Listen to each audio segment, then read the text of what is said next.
पटपरगंज के दौरे में प्रवेश वर्मा को आया गुस्सा, एग्जीक्यूटिव इंजीनियर को कर दिया सस्पेंड। लंबे समय से नाले की नहीं हुई थी सफाई।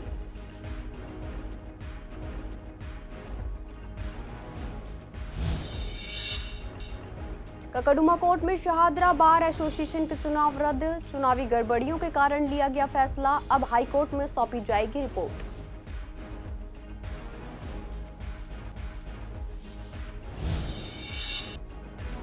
रोहित हत्याकांड में परिजनों ने सीएम से की मुलाकात, मृतक के परिवार ने पुलिस जांच पर जताया असंतोष। कहा 23 तारीख को गुर्जर समाज करेगा बैठक।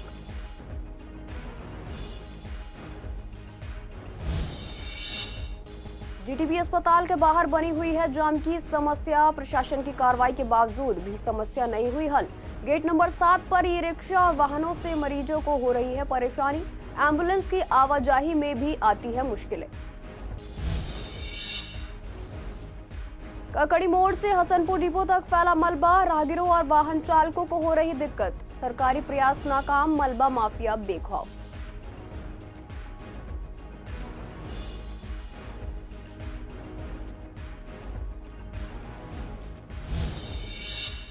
नमस्कार, आप देख रहे हैं सीसीएन डिजिटल। मैं हूं आपके साथ शिवानी तिवारी। स्वागत है आपका हमारे खास कार्यक्रम पूर्वी दिल्ली खास में। बुलेटिन की शुरुआत करते हैं कुछ खास खबरों के साथ।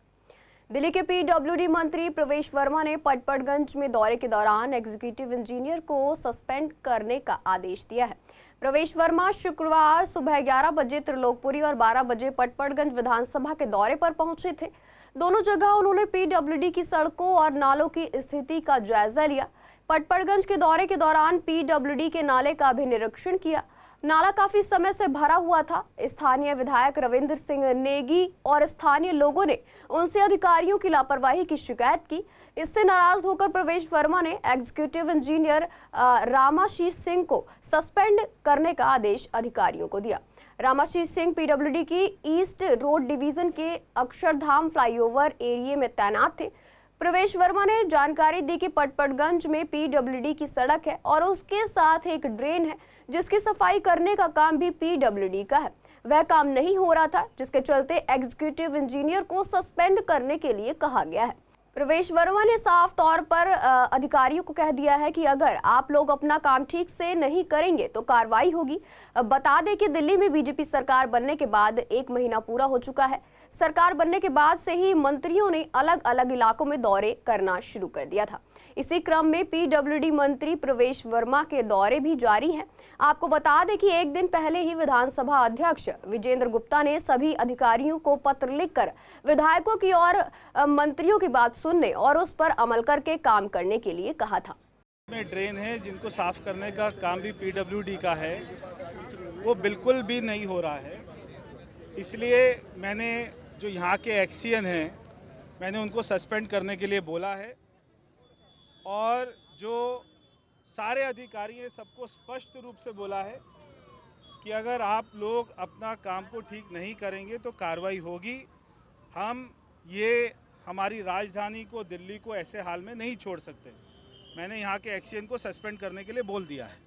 पूर्वी दिल्ली के ककडुमा कोर्ट परिसर में शाहदरा बार एसोसिएशन के चुनाव को गड़बड़ियों के कारण रद्द कर दिया गया। चुनाव अधिकारी प्रमोद नागर ने बताया कि इस फैसले का कारण मतदान के दौरान सामने आई कई गंभीर समस्याएं थी। उन्होंने कहा कि यहां 25 मतदान केंद्र बनाए गए थे, लेकिन इसके बावजूद मैनेजमेंट की खामियां सामने आई, जिससे प्रक्रिया में अव्यवस्था फैल गई। फर्जी वोटिंग की शिकायतें मिली और बूथ कैप्चरिंग की घटनाएं भी सामने आई। हाईकोर्ट के आदेशों का पालन नहीं किया गया, जिससे स्थिति और बिगड़ गई। प्रमोद नागर ने बताया कि प्रत्याशियों को कई बार नियमों का पालन करने की चेतावनी दी गई, लेकिन इसका कोई असर नहीं हुआ। उन्होंने कहा कि चुनाव को निष्पक्ष और पारदर्शी बनाने के लिए हर संभव प्रयास किए गए, लेकिन हालात को देखते हुए चुनाव रद्द करने का कठिन निर्णय लेना पड़ा। चुनाव अधिकारी बोले, इस मामले की पूरी रिपोर्ट अब हाईकोर्ट में जमा की जाएगी। देखिए, सच्चाई ये है कि हम लोगों ने एक तो हमें फंड्स जो इलेक्शन कमेटी के लिए नहीं मिले, हमारी बार से भी पूरा जो इलेक्शन कराने के लिए होना चाहिए वो नहीं। पहली तो हमारी ये हुआ। दूसरी बात ये है कि जब संसाधन आपके पास नहीं तो आप खाली पेट क्या लड़े करोगे। उस सब के बावजूद हमने बहुत फ्री एंड फेयर इलेक्शन कराने की एक व्यवस्था करी। यहाँ से पब्लिक की एंट्री और एग्जिट के चक्कर में वो बड़ा गेट जो है वो खोल दिया और उसके बाद 10,000 की जो गैदरिंग है वो उस पर आ गई और हमारा जो स्कैनर विस्कैनर वो सब सिस्टम सब कोलैप्स हो गया, सारा एलईडी फैलईडी सब सिस्टम कोलैप्स हो गया। और यहाँ आए तो यहाँ पर कॉलेज के बच्चे, स्टूडेंट और जो भी अनवांटेड लोग हैं, मुझे कहने में कोई गुरेज नहीं है, उसकी आड़ में क्रिमिनल्स भी थे। अब आप वकील का वोट डालो तो समझ में आता है, लेकिन उसमें आपके स्टूडेंट भी वोट डाल रहे हैं जो प्रॉक्सिमिटी कार्ड की तो ऐसी धज्जियां उड़ाई हैं कि हम जो है उन्हें कैसे कंट्रोल करें। दूसरा लैप्स हमारा है, हमें 25 ईवीएम मिली तो हमने पहले 60 बूथ बनाए थे, लेकिन उस 60 बूथ में जो वो बैलेट के लिए थे, बैलेट के लिए सबने मना किया जी बैलेट से नहीं, बैलेट से नहीं। अब सारी मशक्कत करने के बाद हमें 25 मशीनें मिली, हमने 25 मशीनें लगा दी, जो भी हमारे फंड्स थे वो हमने मशीनों में दे दी, 18 लाख किया, बाकी हमारे पास इलेक्शन के लिए फंड भी सफिशिएंटली मिला। लेडीज़ के भी जो कार्ड थे उनको जो है वो जेंट्स इस्तेमाल कर रहे हैं, वहाँ पे जो ये है कि दिखाना पड़ेगा। तो जब मैंने पकड़े के लेडीज़ के तो कहना वो मेरी वाइफ का, को कह रहा मेरी बहन का, तो मैंने कहा जब बहन आएगी तब करा दें, और नहीं वो आ जाएगी मेरे का दे। और वहाँ पर सारे कैंडिडेट्स, मैं एक की बात नहीं कर रहा, सारे कैंडिडेट्स ने अपने अपने सपोर्टर्स के साथ वो जो है उस पर कब्जा कर लिया। कोई कैंडिडेट वहाँ निकलने के लिए तैयार, उनके सपोर्टर जो घुटने बनने के लिए तैयार। तो ऐसी व्यवस्था में तो किसी भी हालत में किसी के लिए जो है चुनाव कराना बहुत असंभव बात है। गाजीपुर के रोहित हत्याकांड मामले में विश्वासनगर विधानसभा के विधायक ओम प्रकाश शर्मा और मृतक के परिवार ने दिल्ली की सीएम रेखा गुप्ता से मुलाकात की। इस दौरान मृतक के परिवार ने दिल्ली पुलिस की कार्रवाई पर असंतोष व्यक्त किया। परिजनों ने कहा कि पुलिस ठीक तरह से जांच नहीं कर रही है और उन्हें न्याय मिलने की उम्मीद कम दिख रही है। उन्होंने कहा कि 23 तारीख को इस मामले में गुर्जर समाज ने एक बैठक आयोजित की है, जिसमें आगे की रणनीति पर विचार किया जाएगा। वहीं विधायक ओम प्रकाश शर्मा ने कहा कि दिल्ली सरकार की ओर से मृतक के परिवार को हर संभव सहायता प्रदान की जाएगी और परिवार की हर परेशानी को गंभीरता से लिया जाएगा।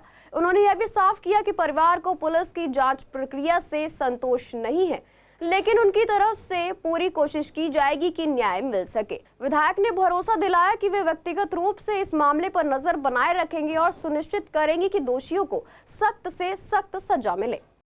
इस प्रकार की चीज़ों में सरकार का रोल नहीं होता, लेकिन उसके बावजूद आउट ऑफ वे यदि उनकी कोई मदद हो सकती है तो वो मदद की जाए। इसके लिए हमने सीएम दिल्ली श्रीमती रेखा गुप्ता जी से हमने उनसे गुहार लगाई है कि किसी प्रकार की कोई भी मदद इस परिवार को अगर दिल्ली सरकार दे सके तो ये इसका मैसेज लोगों में अच्छा जाएगा। मुलाकात हुई है, आश्वासन दे दिया, पूरा संतुष्ट नहीं है पब्लिक। अब इसीलिए हमने गुर्जर बिरादरी ने 23 तारीख में वो रखी है, मीटिंग रखी है अपनी। जो भी हमारी वो है मांगे हैं वो पूरी होएं, उसके खिलाफ कार्रवाई हो, जो भी दोषी हैं। ये उन्होंने जो रुकवाई थी वो उसके लिए रुकवाई थी कि जो नशाबाजी जो करते थे उसने आवाज़ उठाई थी। आवाज़ उठाने पे एक युवक को निर्भय हत्या कर दी गई उसकी। अब ऐसा भविष्य में ना हो। अब इसलिए एकजुट पंचायत हो रहा है, गुर्जर समाज देखो उसमें निर्णय होता है क्या होता है क्या नहीं। पूर्वी दिल्ली के सबसे बड़े जीटीबी अस्पताल में मरीजों को सहूलियत देने के बावजूद यहां आने वाले हजारों मरीजों को हर दिन जाम की समस्या का सामना करना पड़ता है।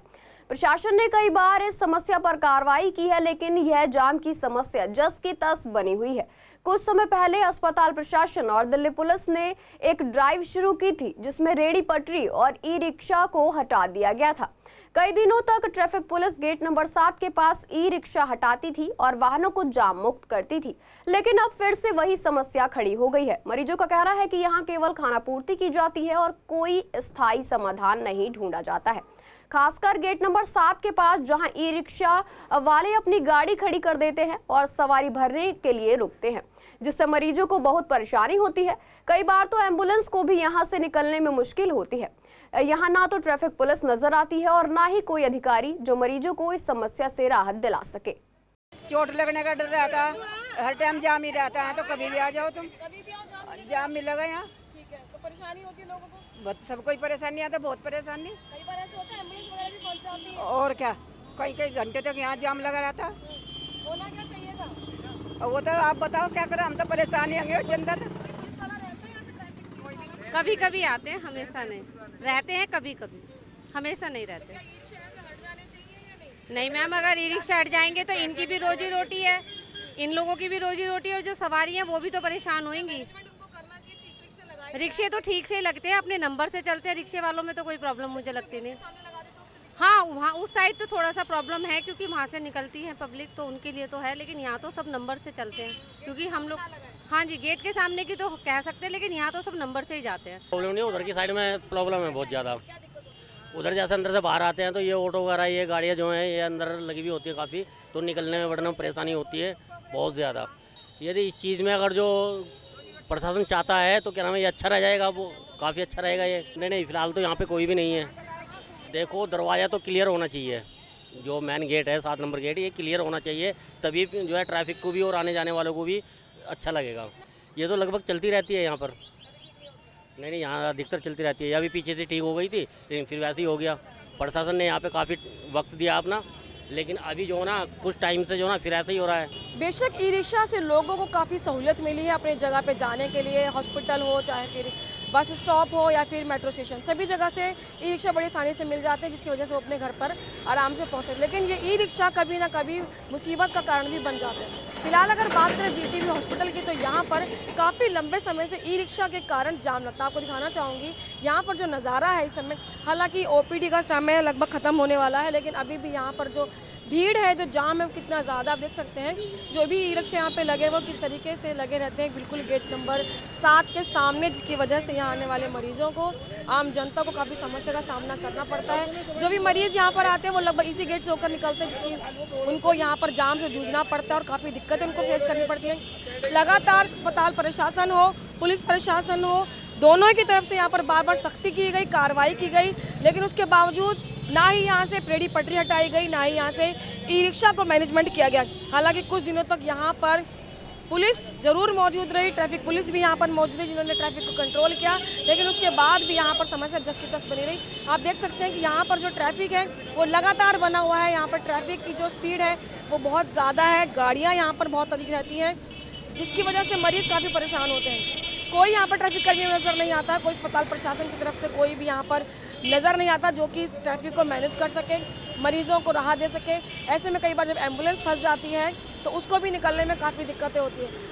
रेहड़ियाँ जो यहाँ पर लगाई गई थी वो भी अभी तक ऐसे यहाँ पर लगी हुई हैं, ना उन्हें हटाया गया है, ना कहीं और शिफ्ट किया गया है। साथ ही साथ जो ई रिक्शा को मैनेजमेंट करना था, उनको एक कड़ी से लगाना था या एक कहीं जगह देनी थी उनको, जिसकी वजह से मरीजों को भी ये ई रिक्शा आराम से मिल सके, उनको भी राहत मिले, लेकिन ऐसा कोई भी मैनेजमेंट यहाँ पर किया ही नहीं गया है।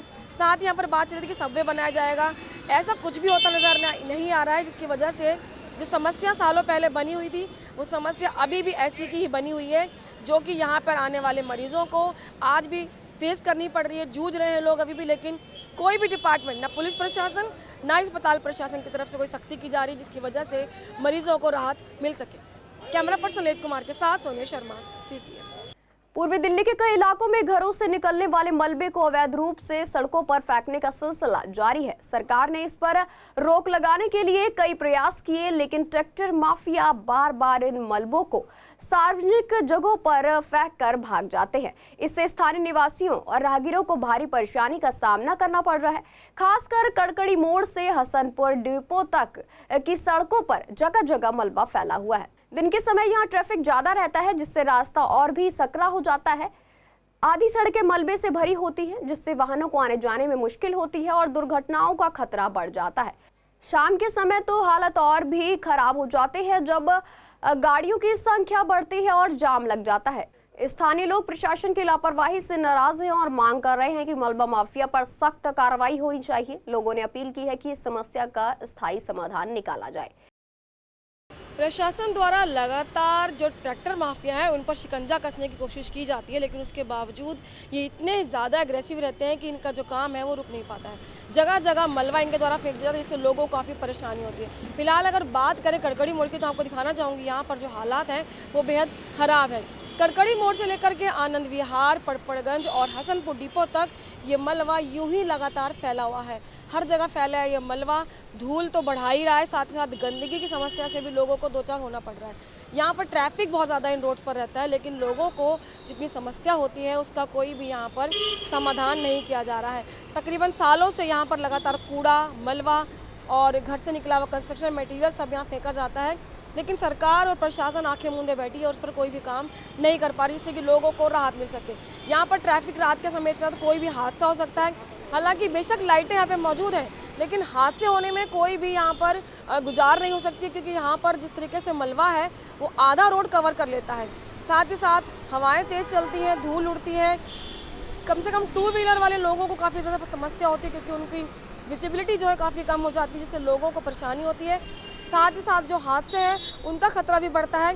प्रशासन को चाहिए कि इस पर सख्ती से काम करें, ट्रैक्टर माफिया के ऊपर सख्ती से शिकंजा कसे और लोगों को राहत दे सके। कैमरा पर्सन ललित कुमार के साथ सोनिया शर्मा, CCN। शाहदरा जिले की स्पेशल स्टाफ टीम ने अवैध शराब के खिलाफ बड़ी कार्रवाई करते हुए नई सीमापुरी इलाके में एक लवारिश स्विफ्ट डिजायर कार से 2100 क्वार्टर अवैध शराब बरामद की है, जो हरियाणा में बिक्री के लिए थी। यह छापेमारी 19 से 20 मार्च की रात को ACP गुरदेव सिंह की निगरानी में इंस्पेक्टर मुनीश कुमार की टीम ने की। पुलिस ने मौके पर कार चालक को पकड़ने की कोशिश की, लेकिन वहां कोई नहीं मिला। सीमापुरी थाने में FIR दर्ज कर मामले की जांच की जा रही है। टीम इस अवैध तस्करी से जुड़े लोगों का पता लगाने में जुटी हुई है। पूर्वी दिल्ली के स्पेशल स्टाफ की टीम ने 2 स्नैचर्स को गिरफ्तार किया है, जिनकी पहचान मुजाहिद और सुहेल के रूप में हुई है। दोनों आरोपी 19 साल के हैं और सुंदरनगरी दिल्ली के निवासी हैं। इन पर झपटमारी और वाहन चोरी के आरोप हैं। पुलिस ने दोनों आरोपियों को गाजीपुर दिल्ली के पास से पकड़ा है। उन्हें गिरफ्तार करने के लिए पुलिस ने इंस्पेक्टर जितेंद्र मलिक के नेतृत्व में एक अभियान चलाया। पूछताछ के दौरान आरोपियों ने स्नैचिंग और वाहन चोरी सहित कई आपराधिक मामलों में अपना शामिल होना स्वीकार किया है। आरोपियों ने सुनसान सड़कों पर चोरी की मोटरसाइकिलों का इस्तेमाल करके राहगीरों से मोबाइल फोन झपटे और फिर उन्हें बेचकर पैसे कमाए। इनकी गिरफ्तारी के बाद 4 मामले सुलझाए गए, जिनमें मयूर विहार, पांडव नगर और सीलमपुर थानों के मामले शामिल हैं। पुलिस ने एक मोटरसाइकिल और 2 मोबाइल फोन भी बरामद किए हैं। शिवविहार में सोमवार रात अंशु की चाकू से हत्या की गई और इस मामले में आरोपी अभी भी पुलिस की गिरफ्त से बाहर है। पुलिस करावल नगर और लोनी में आरोपियों की तलाश में छापेमारी कर रही है। जांच में पता चला है कि हत्या 2020 में एक नाबालिग की हत्या का बदला लेने के लिए की गई थी, जिसे अंशु ने 17 साल की उम्र में किया था। मई 2022 में शिवविहार में संगम नाम के 17 साल के लड़के की चाकू से हत्या हुई थी। हत्या करने वाले 3 नाबालिगों में अंशु भी शामिल था। बाल सुधार गृह में रहने के बाद अंशु बाहर आया था। संगम के बड़े भाई सागर ने अपने दोस्त के साथ मिलकर अंशु पर हमला किया। यह हत्या छोटे भाई की मौत का बदला लेने के लिए की गई थी। हर्षविहार के D ब्लॉक में रहने वाले लोग पिछले कई सालों से नालियों की सफाई समय पर न होने के कारण परेशान हैं। सड़कों पर गंदगी और पानी जमा होने से यहां से गुजरने वाले लोगों को परेशानियों का सामना करना पड़ रहा है। स्थानीय निवासियों का कहना है कि यह समस्या नई नहीं है, बल्कि सालों पुरानी है, लेकिन संबंधित विभाग ने अब तक कोई ठोस कार्रवाई नहीं की है। चुनाव के दौरान जनप्रतिनिधि यहां आकर समस्याओं को जल्द हल करने का वादा करते हैं, लेकिन चुनाव खत्म होने के बाद कोई ध्यान नहीं देता। बरसात के मौसम में स्थिति और भी बदतर हो जाती है, क्योंकि नालियां जाम होने के कारण पानी सड़कों पर जमा हो जाता है। कई बार लोग पानी में गिरकर चोटिल भी हो जाते हैं। शिकायतों के बावजूद अब तक कोई समाधान नहीं निकाला गया है, जिससे लोग आज भी इस समस्या से जूझ रहे हैं। स्थानीय वासियों ने जल्द से जल्द इस समस्या के समाधान की मांग की है। यहाँ गया है, पानी भर जा है, दिक्कत ये है पानी और गोबर चलता रहे, गोबर से ज़्यादा परेशानी है, बहुत ज़्यादा यहाँ में या गली में ज़्यादा है, बदबू ही ना आती है और क्या बैठा तो जाता ही ना है। टट्टी वहाँ तक पहुँचे, नाली तक सब सफा करना पड़े हमें। ये तो 20 साल तो मुँह है गए देखत कभी सफाई नहीं हुई यहाँ पे? सफाई हुआ है कि साल भर में एक बार हुआ है ऐसी।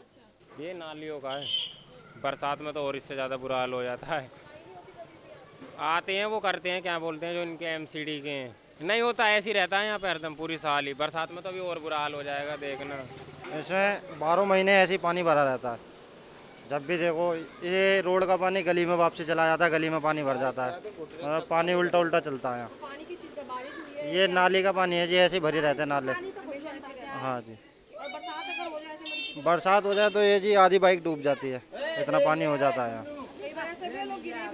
हाँ जी, नाले में गिर जाते हैं लोग बाग चलते हुए, दिखता नहीं है नाला, इस तरीके से हो जाता है। जी सफाई तो कई बार कर गए, लेकिन सफाइयाँ कई बार कर चुके चले गए, कंप्लेंट भी कई हो गई, लेकिन इसका समाधान नहीं हो रहा। तो बीमार तो जी रहते ही हैं लोग बाग, किसी को बुखार है, किसी को कुछ है, इन्फेक्शन है, ये होता ही रहता है यहाँ पर। बहुत होते हैं मैम यहाँ, बहुत परेशानी हुई।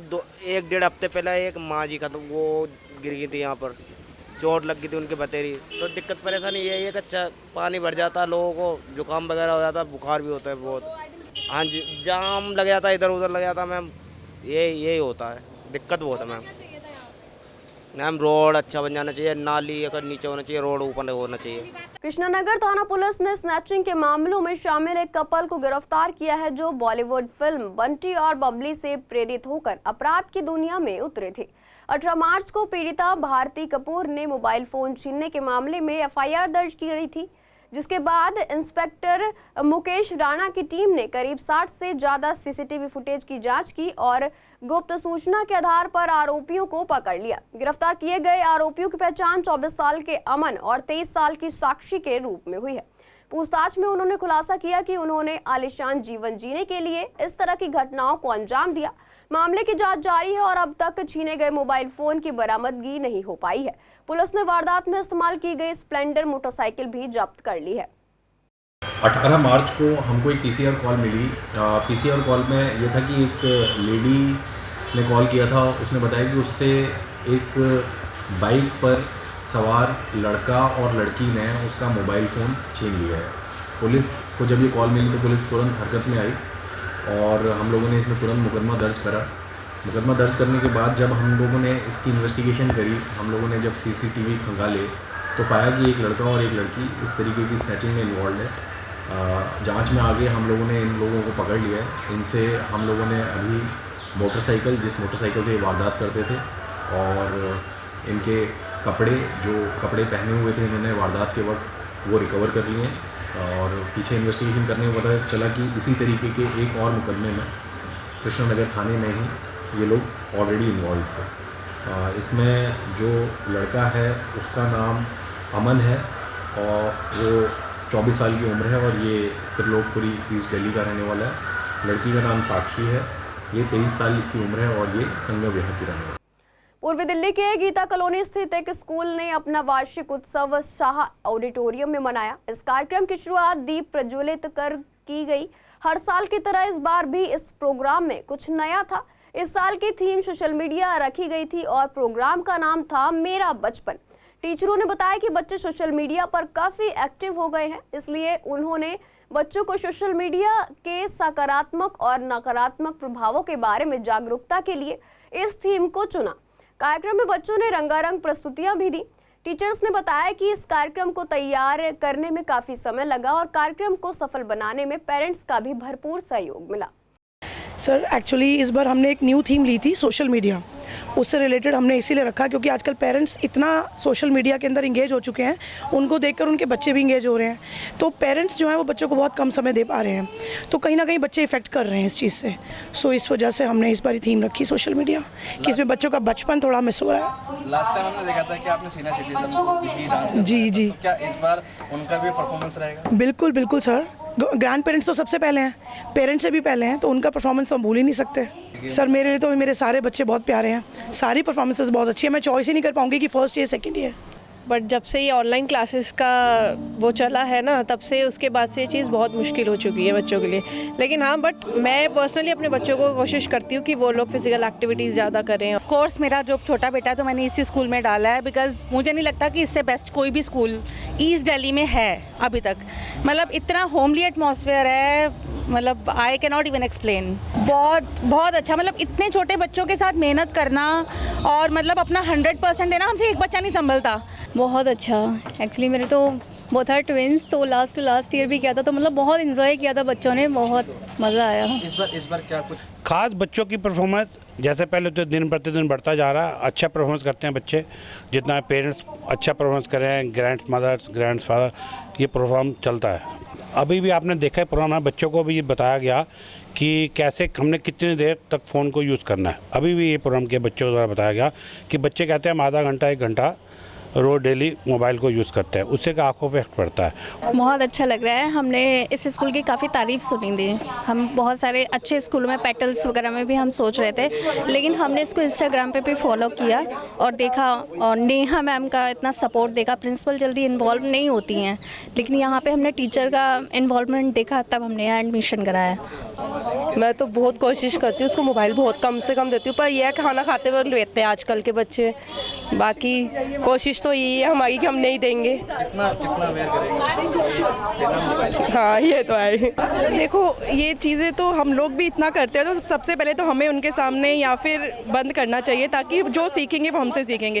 थोड़ा बहुत हम लोग थोड़ा सा अपना इनिशिएट डालते हैं, थोड़ा ये चीज़ें भी, जैसे इनको परफॉर्मेंस करवा रहे हैं स्कूल वाले, थोड़ा स्कूल में सिखाया जाता है, छोटे छोटे एक्ट्स करते हैं स्कूल में, जिससे बच्चे को पता चलता है। वो हमें भी बताते हैं कि आज मैम ने बोला है कि अगर मैं ये चीज़ करूँगी तो हमारे आईज़ ख़राब हो जाएंगी। नहीं, काफ़ी टाइम से मैडम भी, टीचर, सारे पेरेंट्स सब लगे हुए थे, तो आज पूरा पॉसिबल हो पा रहा है उनकी वजह से। एक्टिविटीज़ ही करवानी पड़ेंगी तभी फ़ोन छोड़ेंगे, बट बच्चे आजकल क्या कहूँ वॉशरूम तक में ले जाते हैं, फ़ोन नहीं मानते हैं। So the overall preparation is relatively good. ठीक है, मतलब बहुत टाइम से स्कूल लगा हुआ है इस चीज़ के लिए, they have been relatively involved in getting the everything prepared. तो अच्छा है, बहुत अच्छा प्रोग्राम हो रहा है। सर ये मेरा फर्स्ट टाइम है, मेरे बच्चे का फर्स्ट टाइम परफॉर्मेंस है, एनुअल फंक्शन उसमें फ़र्स्ट टाइम लिया है, एंड बहुत ही एक्साइटेड हूँ मैं, क्योंकि बच्चों का परफॉर्मेंस वो किसी का भी हो, चाहे हमारे या किसी को, ऑब्वियसली अच्छा ही लगता है। सोशल मीडिया एक्चुअली हम पेरेंट्स ही इतना एंगेज है, तो हम बच्चों को कैसे मना करें कि नहीं आप मत जाओ, पर हम ये कर सकते हैं कि हम उनको किसी एक्टिविटीज़ में बिजी रखें, कहीं बिजी रखें, हम यही कर सकते हैं। फिलहाल के लिए पूर्व दिल्ली खास में इतना ही। ऐसी तमाम अपडेट्स के लिए बने रहिए CCN डिजिटल के साथ।